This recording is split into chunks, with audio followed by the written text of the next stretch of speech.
Hello students, Miss Poonam this side. I am here to continue our chapter 3 Fiber to Fabric part 4. In today's class we will discuss about cotton fiber. What is the cotton fiber, how it produces and what are the uses of cotton. So let's start the topic. So production of cotton fiber. As you know that now it's a summer season is going on and every day the temperature is gradually increasing. So which type of clothes do you prefer to wear? Obviously all of you need of soft clothes, and the soft clothes we can get from the soft fiber, that is the cotton fiber. So how, from where the cotton obtained?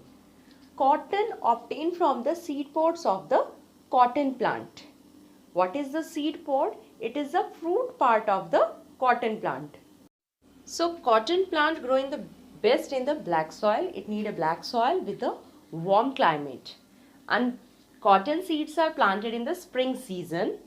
And when the plant matures, it starts flowering. And from that flowers, the fruits, walnut size fruits get developed. That is called the seed pods, or you can say the balls.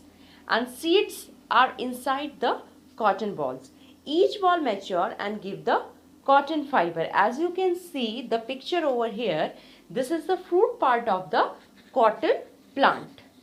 Okay, so now moving to the next step, how cotton is get converted into a fabric. So first of all, from the fruit part, from the cotton part, the seeds has to be removed, and this process is called ginning. Ginning means removal of seeds from the cotton. Then after that the process undergo the spinning. It is the method to make yarn from the fiber. जैसे आपको पता है कि महात्मा गांधी जी बहुत famous है चरखा चलाने के लिए, तो वो क्या करते थे? सूत काटना मतलब कॉटन से फाइबर क्रिएट करना. सो इसमें होता क्या है? It involves drawing the fibres from the bundle of cotton, twisting them to make a yarn.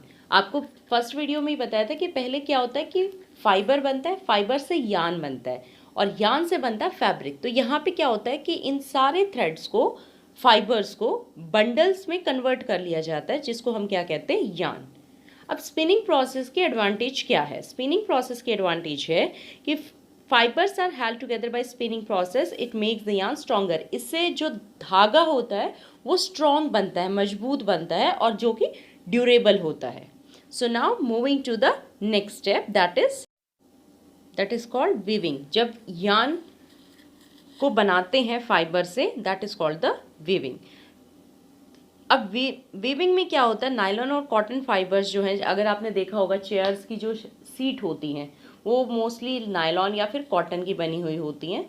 इस प्रोसेस में क्या होता है? The process involves interlacing two sets of taps that are right angles with each other.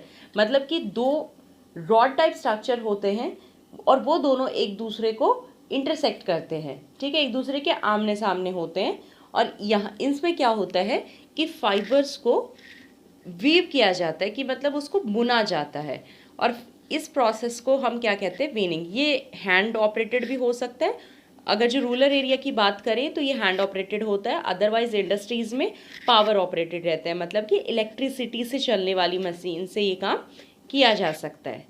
Okay, यहाँ पे आपको first picture जो दिखाई दे रही है वो किसकी है? वीविंग प्रोसेस की है.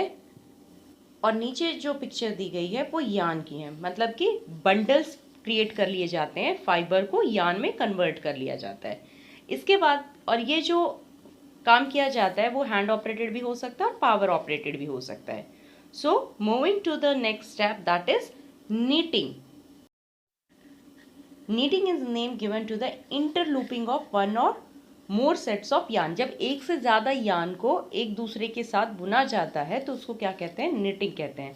Knitting fabrics are more stretchable than the woven fabrics.